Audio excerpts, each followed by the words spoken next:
Olá, pessoal.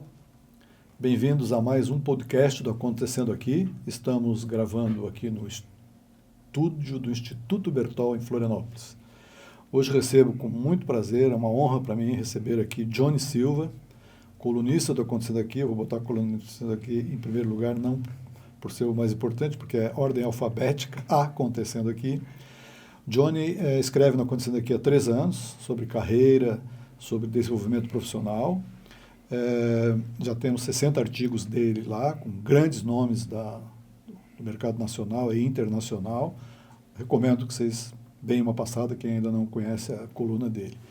Ele é professor titular de engenharia da UFSC, Universidade Federal de Santa Catarina. Tem o pós-doc dele, o doutorado na NASA. É mentor, palestrante, autor de livro e meu amigo. Obrigado, Johnny. Prazer ter você aqui. Obrigado por ter vindo até aqui. É um grande prazer estar aqui com você, Jailson, falando para o público seleto do Acontecendo Aqui. E eu espero que nesse bate-papo a gente possa agregar a sua audiência. Muito, com toda certeza. Eu vou iniciar te perguntando assim, quais foram os momentos mais significativos e transformadores na tua trajetória para te fazer focar em carreira e desenvolvimento profissional? Muito bem, é importante dizer que eu sou de formação engenheiro mecânico e sou formado pela Universidade Federal da Paraíba. E meu primeiro trabalho, Jailson, foi ser engenheiro de uma multinacional em São Luís do Maranhão. Eu cresci, vivi, me formei em João Pessoa, Paraíba, capital, fiz meu estágio em São Paulo e fui trabalhar como engenheiro em São Luís do Maranhão. E nessa multinacional, eu engenheiro mecânico, mas a multinacional era de fábrica de alumínio. Sim. Onde o produto final era um bloco de alumínio. Então, eu costumo dizer, já tive a oportunidade de dizer em outras entrevistas, que a decisão mais difícil, mais radical, mais disruptiva e que mais pesou na minha vida, possivelmente, foi ter deixado a empresa com um pouco menos de 2 anos de formado, tendo sido promovido de engenheiro júnior para engenheiro pleno, e em fevereiro de 1988 chegar nessa ilha para fazer mestrado. Essa foi a decisão, assim, disruptiva da minha vida. E eu tenho, você mencionou que eu sou professor da UFSC, né? Então, em novembro de 24, eu completei 31 anos como professor da UFSC. Uhum.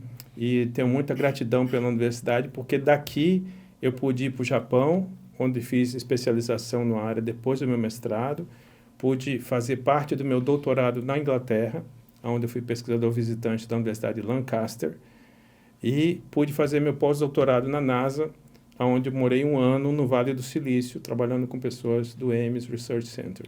Então, essas foram, digamos assim, a decisão de vir para cá, eu digo que foi a decisão mais disruptiva, mas o que aconteceu para chegar até a NASA e o que aconteceu depois da NASA, eu digo que também foram grandes diferenciais, até que me trouxe ao Acontecendo Aqui. Muito bom. Foi a NASA que trouxe você aqui. Foram eles lá de cima, ó, pega esse cara que você vai se surpreender. Tem muita satisfação em ter os teus artigos lá conosco. Em vários deles você fala de inteligência artificial como um professor, como alguém que domina esse assunto. Como é que você vê a inteligência artificial na formação acadêmica, na chegada ao mercado, né, na construção de uma carreira profissional? É importante? Vale a pena? É necessário? É fundamental? Quem não fizer não está mais aqui? Como é que é isso? Muito interessante sua pergunta, Jailson. É assim, eu já vi várias comparações sobre o impacto da IA na sociedade atual. E a que mais me impressiona, e a que eu comecei a adotar até em algumas das minhas palestras, é a seguinte: o impacto da IA na humanidade está sendo comparado aos grandes marcos evolutivos da humanidade. E aí a gente tem o marco evolutivo da descoberta do fogo, o marco evolutivo da descoberta da invenção da prensa, que permitiu a literatura se expandir pelo mundo. Antes disso, a própria evolução da língua falada, escrita, e o marco evolutivo da eletricidade, que revolucionou o fim do século XIX para o século XX, o marco evolutivo da internet, que hoje é praticamente impossível, esse podcast não existiria sem a internet, e o marco da IA. Então, muitos sociólogos, muitos pesquisadores estão comparando o impacto da IA equivalente a isso na humanidade. Então, só para você ter entendendo o que é isso que vem por aí. E outra comparação que eu gosto de dizer é que a IA não é uma onda. Uhum. que bateu Sim. na nossa orla, ela é um tsunami. Isso aí. Que não terminará nunca. Que quem conseguir surfar nesse tsunami vai ter um diferencial. E, de fato, assim, eu falo de IA, Jailson, porque a maneira como eu explico IA, eu dou aula de inteligência artificial aplicada dentro da engenharia mecânica, da pós-graduação da engenharia mecânica, há mais de 25 anos. Então, o meu doutorado foi um projeto que integrou 3 áreas de conhecimento humano. Inteligência artificial, sistemas hidráulicos, eu não vou falar muito da técnica para a galera não dormir, e metodologia de projeto, técnicas de como projetar. Então, eu integrei essas 3 áreas num software. Então, isso, quer dizer, meu doutorado já tinha IA, esse que eu comentei que foi desenvolvido parte no Brasil, parte na Inglaterra. Então, IA entrou na minha vida há muito tempo, mas é IA aplicada ao mundo da engenharia. Mais recentemente, eu comecei a ir para outras praias, que é IA no mundo dos negócios, do mundo do trabalho, além da engenharia. Então, tem muita coisa a aprender. E eu digo assim, hoje em dia, o profissional que fizer uma atividade, vamos supor, quanto menos cognitivo for o nível da atividade de um profissional, mais fácil será ele ser suplantado por um sistema de IA. Perfeito. Então, nós precisamos colocar toda a população, na medida do possível, alfabetizada em termos de IA, para que o ser humano, que é o elemento fundamental dessa cadeia, que é o elemento decisor, ele tenha a competência de avaliar a infinidade de informação que você hoje tem acesso pela IA. Então, na verdade, você transfere mais responsabilidade ainda para o ser humano. Sim. E isso, se você me permite falar, isso está bem claro no nosso artigo da nossa coluna chamado Carreira Centauro.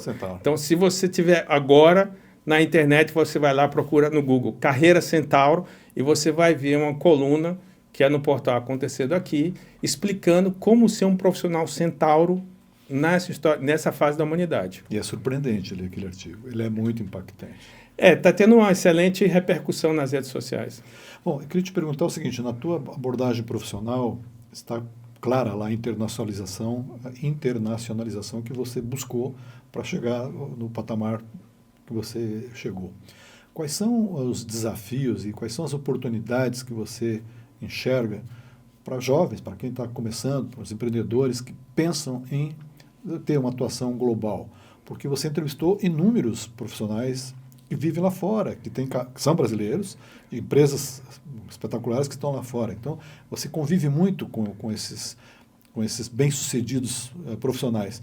Para quem ainda não está nesse nível, mas que quer chegar lá, quais são os conselhos que você pode dar? Bom, existe um conselho mais básico de todos, né, Jair? Pode ser óbvio, pode ser uma coisa, mas eu não costumo não deixar passar, que é o seguinte, o profissional que quer se diferenciar tem que ter o inglês como sua ferramenta de trabalho. Isso é evidente, óbvio, eu reforço muito a isso. O Brasil ainda é um país relativamente pouco conhecido pelo exterior, eu diria muito por causa da língua. Nossa língua ainda é uma barreira. Tem poucos lugares que você visita no Brasil, pelo menos assim que eu me lembre, que você tem uma estrutura para internacional. Digo, por exemplo, Foz do Iguaçu tem uma estrutura para internacional, mas ainda são poucas pessoas. Passando esse parte, eu acho que tem que ter a atitude de procurar se integrar a diferentes culturas. Tá? Essa visão de ser um cidadão do mundo, mesmo ainda não saindo do Brasil.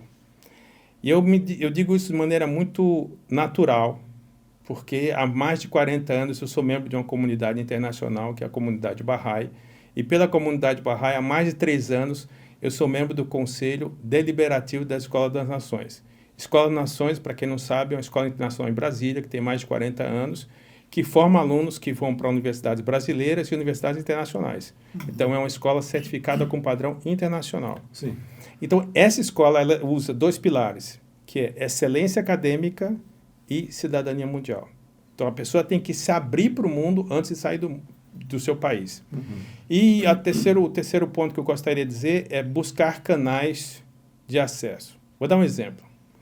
Quando eu cheguei aqui, é interessante, a gente vai ficando um pouco mais experiente, né, já isso mais ou menos, a gente vai contando de próprias experiências, não de teoria. Claro. Então, quando eu cheguei aqui, eu vislumbrei, porque no meu departamento, quem quiser procurar, Departamento de Engenharia Mecânica o UFSC é um dos melhores do Brasil. Eu sempre digo que a gente está entre os top 3 do Brasil, tanto na graduação como na pós. Eu percebi que meu departamento era um departamento que me daria chance de internacionais. Entende? Então, eu me preparei para ocupar esse espaço, ocupar essas chances, que é um departamento extraordinário, um departamento super sólido. E, então, você busca esses canais. Às vezes pode ser na universidade, que é a minha praia, ou pode ser via as empresas. Né? Então, eu tive um evento na Suécia, final de 23, e lá eu entrevistei um CEO de uma empresa brasileira, uma empresa que até sede no Rio Grande do Sul, que mora em Helsinki, na Finlândia.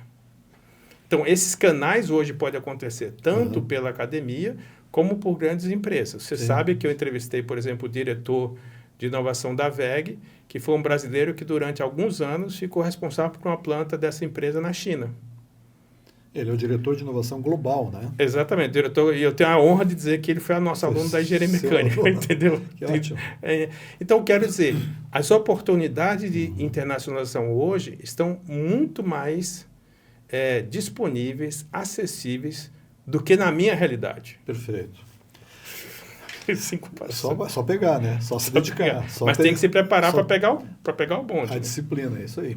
Você, nos seus materiais, inclusive nas colunas do Acontecendo Aqui, você traz muitos insights sobre tecnologia e carreira. Né? Como é que você seleciona? Quais são os métodos que você usa para pesquisar os temas e as tendências e então encontrar a pessoa certa para falar sobre aquilo? Como é que... Você tem inteligência artificial aí? Não? Para encontrar pessoas, não uso muito IA. Eu uso muito meus contatos nas redes, notadamente na maior rede profissional, que é o LinkedIn. Eu tenho muitos contatos no LinkedIn. Mas acontecem oportunidades diversas. Eu vou falar um caso que foi assim, sui generis. Eu estava numa viagem eu estava voltando de uma reunião da Escola das Nações, e estava na viagem de Brasília para São Paulo para Florianópolis. Então, o meu voo foi esse.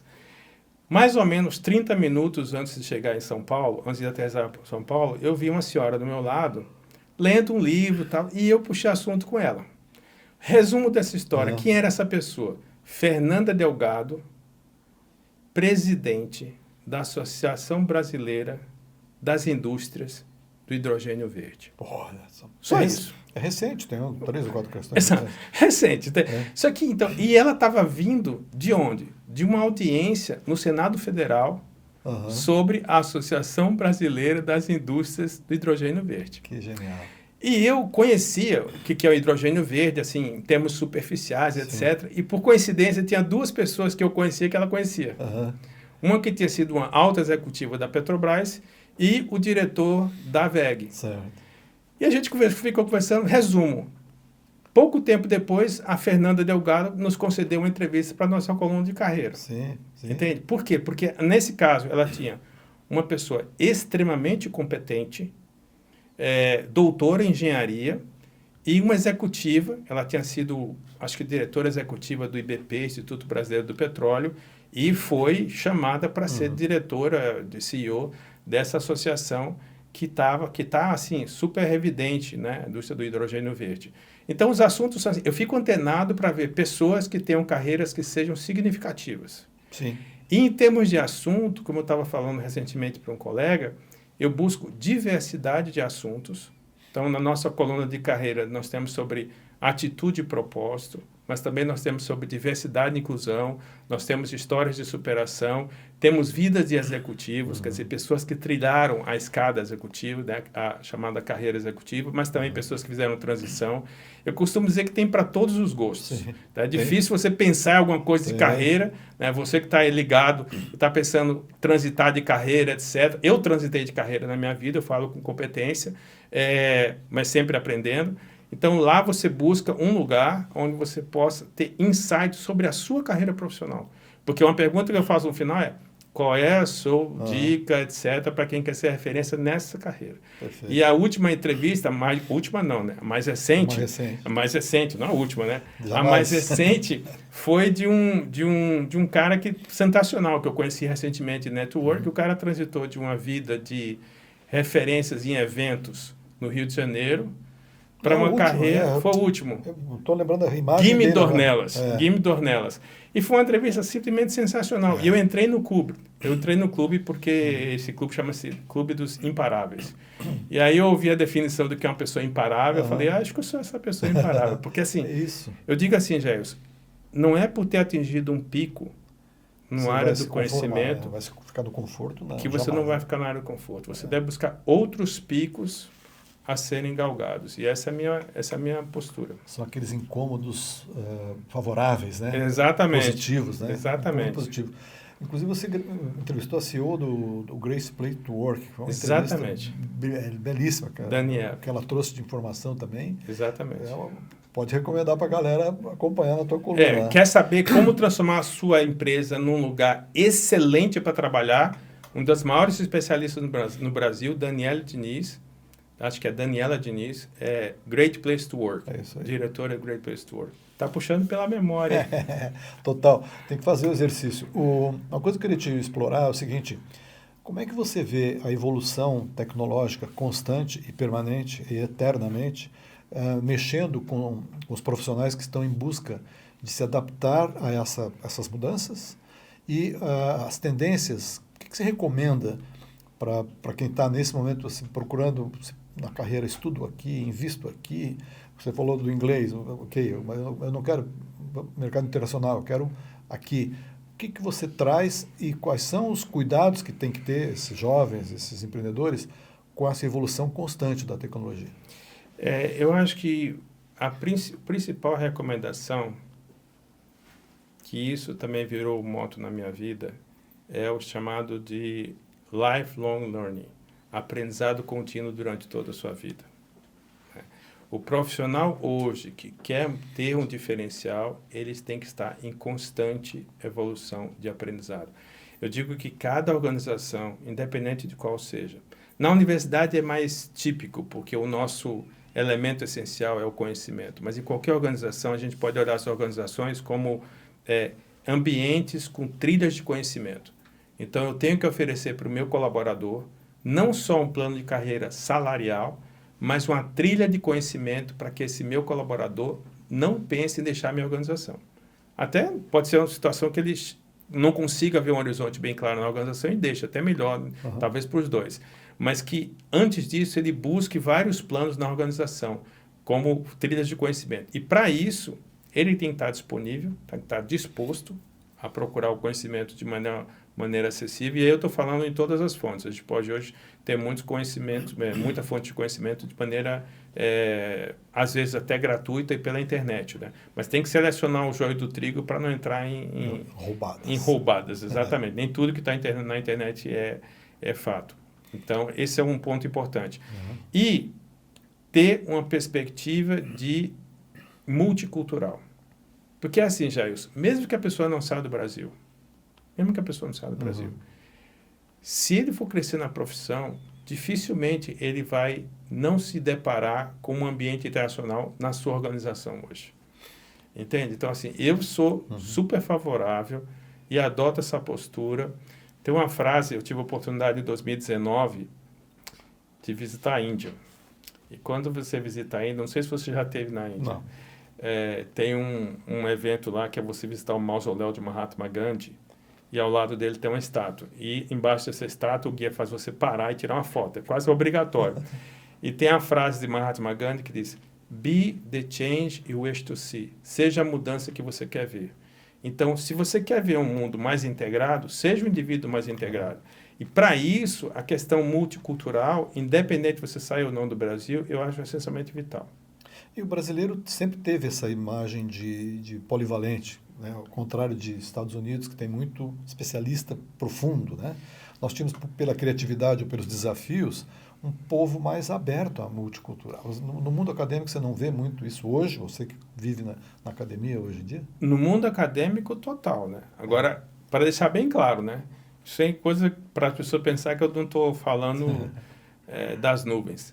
Eu estou numa ilha, dentro de uma ilha, dentro de outra ilha. Sim. Vou explicar. Eu estou numa ilha chamada Departamento de Engenharia Mecânica, dentro de uma universidade que é referência, dentro de uma cidade que tem o melhor IDH entre as capitais do Brasil. Faz sentido? Porra. Então, assim, mas a minha referência é assim, nesse ambiente, a questão internacional permeia as relações. Sim. Multicultural, internacional, permeia as relações. Eu já tive alunos, para dar um exemplo concreto, que defenderam doutorado comigo, mas a gente já estava num esquema pós-pandemia, e ele defendeu o doutorado já em Portugal. Entende? Já em Portugal. E tem vários alunos nossos que saem do Brasil. O Brasil está tendo um êxodo de cérebro. Esse negócio... Sempre foi, né? É complicado. Essa parte é complicada. É complicado de falar. Prefiro Vamos falar não de... escape. Isso aí. Escape while there is time. Você tem oportunidade, em função da tua função de educador e palestrante, mentor, de conviver com gerações variadas, né? Sim. Jovens, um pouco mais velhos, internacionais aqui. Você vê muita diferença entre essas gerações na busca por uma melhoria na carreira e um desenvolvimento da tecnologia a favor da carreira? Tem diferença? Ou no teu universo é tudo meio parecido? Eu convivo com os alunos mais de final de curso de engenharia e de pós-graduação. Esses são os alunos que mais me rodeiam no final de curso de engenharia. E eu vejo que todos esses alunos, estou falando dos alunos, estou falando dos professores, os alunos desejam sim alavancar na carreira e conhecer cada vez mais e fazer curso, etc.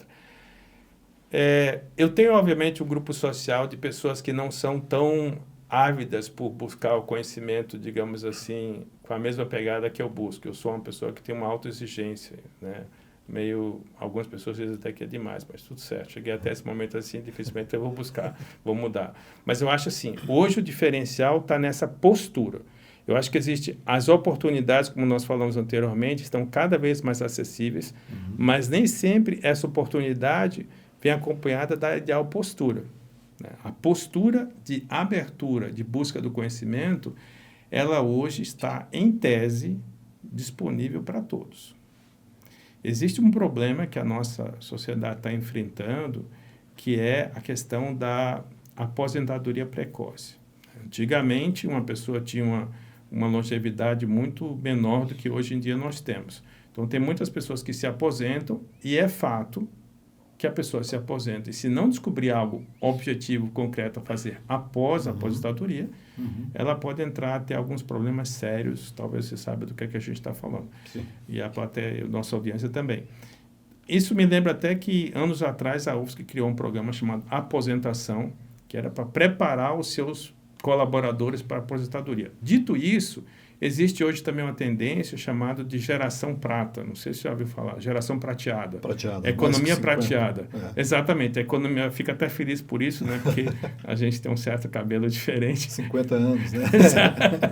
É um pouquinho mais que 50. Então, assim, o fato de nós termos hoje um termo cunhado da economia prateada está abrindo um horizonte. Perfeito. Tem a longevidade também das pessoas. Exatamente. Vão durar mais tempo, né? Exatamente. Vão viver muito mais. E aí cabe o quê? Uma vez, Jailson, essa sua pergunta me lembrou uma coisa que aconteceu na prática comigo em Joinville. Eu fui dar uma palestra na Universidade de Joinville. E depois, essa palestra foi 2018 ou 2019, porque foi antes da pandemia, eu já tinha lançado o livro. E aí, depois da palestra, vários alunos chegaram próximos e uma aluna perguntou: professor, o que uma pessoa faz depois de ter ido para a NASA? Veja, isso era 2018 ou 2019. Eu voltei da NASA em 2012. E eu falei para ela na hora, prontamente, sem titubear. Eu falei: ajuda outras pessoas a conseguirem resultados semelhantes. Boa. E isso eu posso dizer que eu fiz. Fez e continua fazendo, sem dúvida. Através de um processo de coaching que eu apliquei com uma pessoa dentro da universidade, que era doutoranda da universidade. Ela teve um insight através desse processo e ela acabou realizando um pós-doutorado dela em Oxford. E eu tenho um depoimento dela na minha página, por isso que eu estou dizendo essa parte. Sim. E a outra que eu fui ponte entre 2 brasileiros com a NASA. Um ex-aluno meu, que foi fazer o pós-doutorado dele na NASA, sob minha referência, ou seja, a pessoa que foi meu supervisor, foi o supervisor de pós-doc dele. Sim. E o outro mais recente, que foi o Bruno Hasselin, cujo doutorado, ele recebeu uma carta de aceite para fazer parte do doutorado na NASA. Sim. Só que essa carta de aceite veio no dia 2 de março de 2020. Você que nos assiste pela internet, o que é que aconteceu em março de 2020? Aconteceu que o mundo parou. Então, o Bruno não foi fisicamente até a NASA, mas nós criamos uma colaboração remota, virtual, com transferências de arquivo, etc. E publicamos um artigo, Bruno, eu e a pesquisadora com quem eu trabalhei, em 2012, publicamos esse artigo em 2023. Portanto, a NASA foi inserida no currículo do Bruno através dessa cooperação muito recente. Então, quando eu digo isso com competência de quem já fez. Claro. E isso virou para mim, Jailson, tipo uma missão. Se eu estou no Brasil para fazer a diferença, eu quero realizar isso. As pessoas perguntam, o que você quer? Eu digo, quero ajudar pessoas e organizações a conseguirem resultados extraordinários. Por isso a sua coluna. São 60 artigos nesses 3 anos, dando conselhos e exemplos e referências de tendências, de cases bem-sucedidos, de profissionais realizados. Exato. Em vários segmentos do mercado, né? Queria te perguntar uma coisa. Essas ameaças frequentes de corte de verba do governo federal para as universidades federais, isso é uma ameaça para vocês? Vocês se preocupam? Tem faltado recurso? Vocês há um atraso? Vão perder alguns anos no bonde da tecnologia ou não? Jailson, esse é um assunto sobre o qual eu não tenho tanta facilidade para conversar. Sim. Porque, assim, durante algum tempo, eu dediquei parte da minha vida acadêmica à gestão universitária. Então, eu fui coordenador de graduação, coordenador da pós-graduação e diretor de estágio da UFSC, e muito me orgulho de ter feito esse papel e também de servir de alguns conselhos. O fato é o seguinte, vou falar de maneira geral. Toda sociedade do mundo que conseguiu se diferenciar foi pela educação. Fato.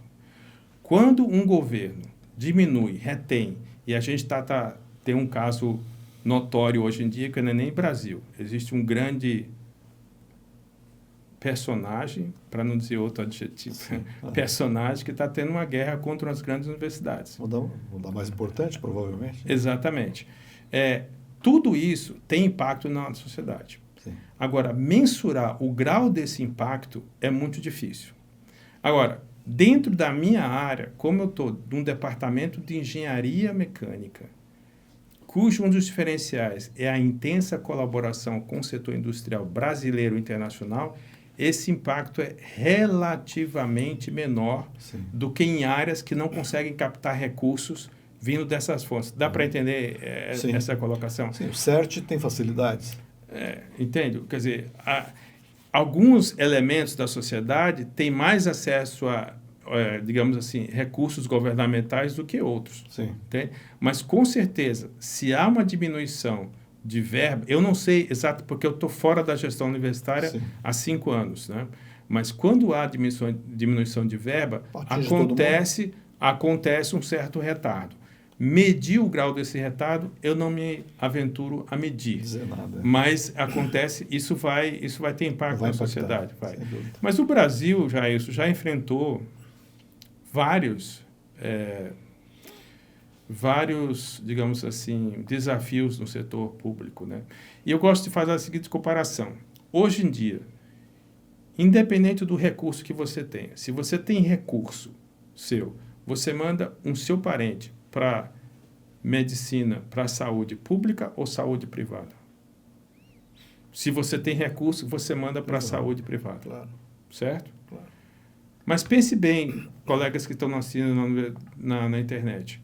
Se você tem recurso, esquece a parte de recurso. Você quer mandar seu filho para a universidade pública ou para a universidade privada? Você deseja que seu filho estude na universidade pública. Porque a universidade pública do Brasil, e aí eu estou falando as federais e as estaduais, são aquelas que fazem pesquisa no Brasil.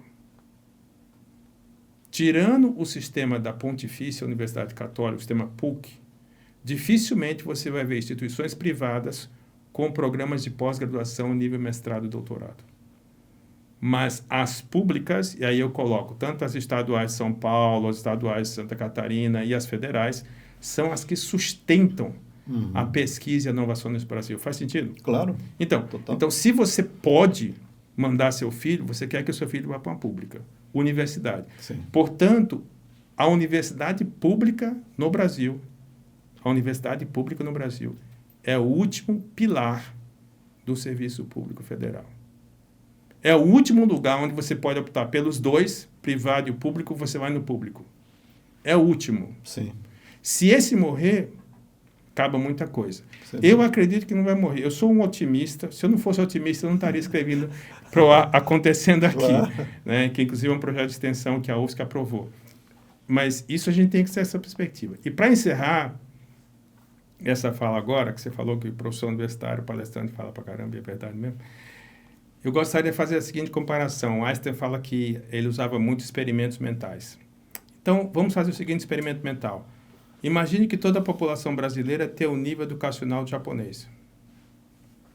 Se você consegue imaginar isso, aonde estaria o Brasil? Fica como pergunta.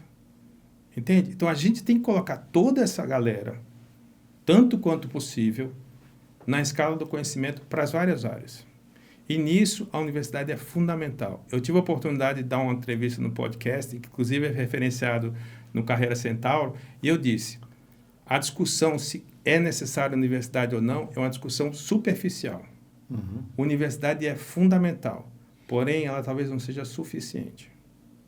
Então, depois que eu terminei um pós-doutorado, que inclusive não foi nem na universidade, eu fui fazer outros cursos, coaching, mentoria, PNL, etc., fora da universidade. Uhum. Mas a universidade, para a sociedade, qualquer que seja, ela é fundamental para o progresso da nação. Muito bom, John. A gente está indo para o encerramento. Eu vou pedir, se você tivesse assim, que dar um conselho para quem está assistindo, já formado, empreendedor ou estudante, que fosse para dar um salto profissionalmente, o que você recomenda? Você já falou da universidade, falou de estudar a vida inteira, mas aqui praticamente, hoje, com todos esses desafios, com essa Terceira Guerra Mundial rondando todo o noticiário, né, toda hora tudo está mudando, o que você diria para quem está te vendo aqui? Eu sou um eterno confiante no poder do indivíduo, Jailson. Então, eu gosto de encerrar as minhas participações citando uma frase que eu construí e digo no final das minhas palestras, que é a seguinte: seja audacioso na sua visão, seja comprometido no seu planejamento e seja corajoso em suas ações. Combinando tudo isso, você vai longe.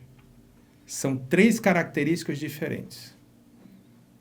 A audácia na visão tem que mirar muito alto. Eu só cheguei na NASA porque eu mirei em Stanford. Se você tiver curiosidade, procura. O professor que mirou em Stanford estudou na NASA. É um artigo sobre minha história. Nós iniciamos a tua coluna com esse título. Exatamente. Segundo, planejar. Nós não estamos num país que é referência mundial em planejamento. Tá? Então, mas a capacidade de planejar, ela pode nascer no indivíduo. E a terceira é coragem para agir. Quando você combina essas coisas, sucesso. O céu pode ser o limite. A NASA que o diga, né? Não sei. Muito obrigado por essa oportunidade de falar isso. Querido, muito obrigado por ter vindo aqui, muito gentil. Agradeço muito a sua disposição. Pessoal, eu gostei muito de conversar com o professor Johnny, acho que vocês também gostaram. A coluna dele está acontecendo aqui a cada 15 dias, já tem 60 artigos espetaculares, recomendo que vocês deem uma olhada lá. E até o próximo podcast.